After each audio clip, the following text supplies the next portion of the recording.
Impact Family, impacting the world through healthy family. Shalom sahabat Impact Family yang dikasih Tuhan.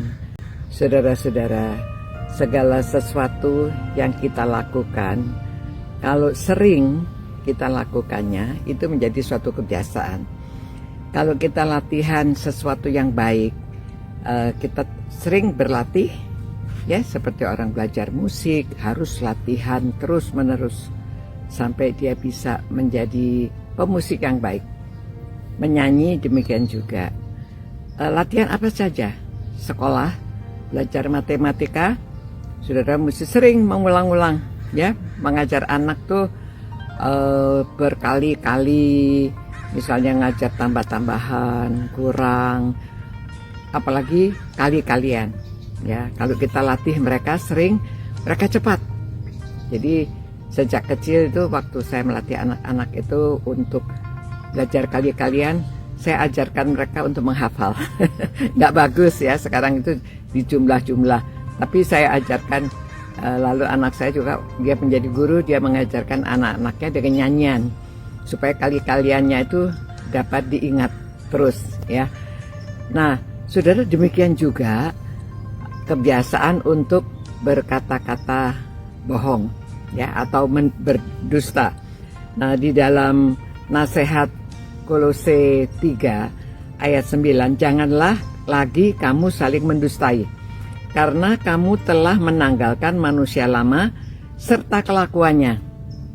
Saudara, nasihatnya ini Rasul Paulus menulis surat kepada orang-orang di Kolose, karena orang-orang itu dulu sebelum mereka di dalam Tuhan menjadi kebiasaan, kadang-kadang bercanda tapi bohong, atau kadang-kadang hal-hal yang kecil, tapi kebiasaan berbohong itu menjadi terus-menerus, ya.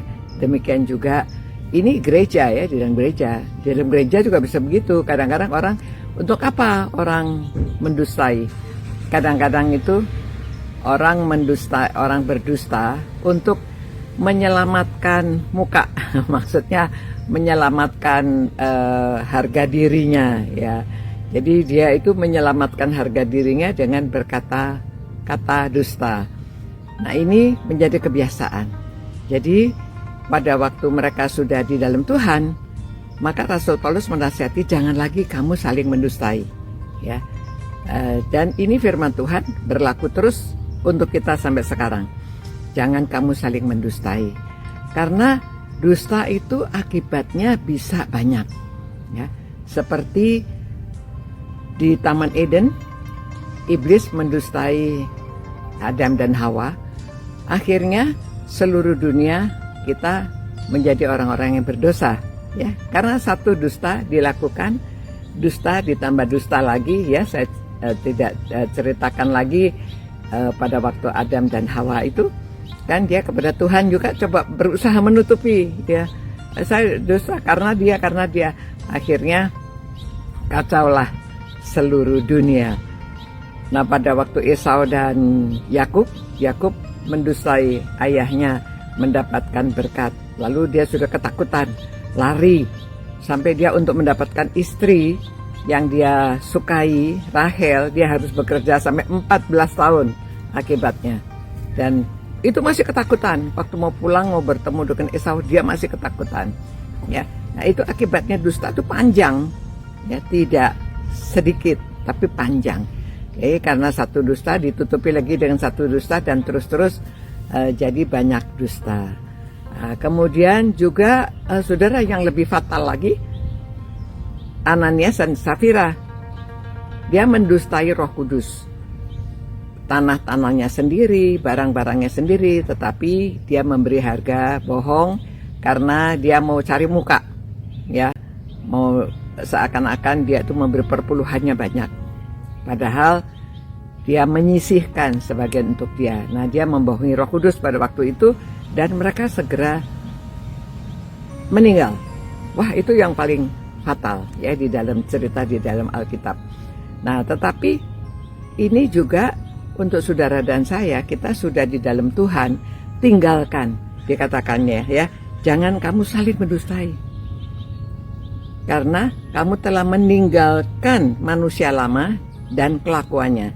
Jadi kita harus membuka diri, berani ya untuk berkata jujur. Itu harus berani ya, seperti seorang pegawai, dia pernah berbuat salah, lalu dia mengakui kesalahannya kepada bosnya.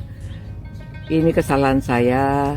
Tadinya dia mau menutupi, nggak mau cerita ya, takut kalau nanti dia diberhentikan bagaimana. Tetapi dusta itu mengganggu juga jiwanya, mengganggu hubungan dia dengan orang lain, mengganggu hubungan dia dengan Tuhan. Karena dia mau nutupi lagi ya. Tapi karena dia terus terang kepada bosnya, memang ada kerugian yang dia buat.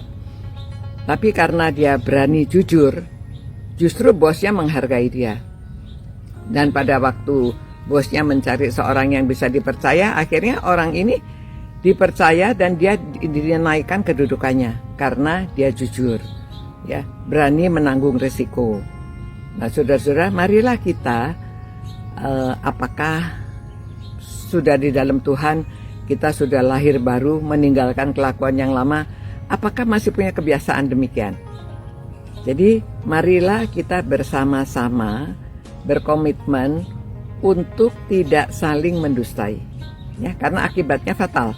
Sudah saya jelaskan semuanya akibatnya, dan terutama hubungan kita dengan Tuhan juga jadi terhalang, ya, karena dosa itu menghalangi kita. Jadi hubungan kita dengan Tuhan juga tidak bisa lancar. Karena bagaimana bisa lancar? Karena kita tidak berani berterus terang. Jadi kepada Tuhan apalagi ya, kita harus berterus terang dengan sesama, dan kita akan memperbaiki perbuatan kita. Itu membuat hati tenang, membuat hati damai, karena kita tidak saling mendustai. Tuhan, tolonglah kami supaya kami dapat hidup baru, menanggalkan sifat yang lama, hidup baru di dalam Engkau, berani berkata-kata dengan terus terang, jujur, dan kami meninggalkan dusta, apalagi saling mendustai. Ampuni kami yang sering atau kadang-kadang kami lakukan hanya untuk mencari muka, mencari pembenaran diri sendiri. Tuhan, ampuni kami supaya kami dapat memuliakan Engkau melalui kehidupan kami, dan orang dapat mempercayai apa yang kami saksikan karena kami berkata jujur. Dalam nama Tuhan Yesus kami berdoa. Amin. Nah, saudara-saudara, demikian renungan untuk malam ini, siang ini, pagi ini ya saudara, karena ada yang membaca pagi, siang, dan malam, dan saya melakukannya juga di pagi hari. Sampai jumpa pula. God bless you, dan jadilah berkat di mana saudara berada untuk kemuliaan nama Tuhan. Sampai jumpa pula. Ciao. Impact Family, impacting the world through healthy family.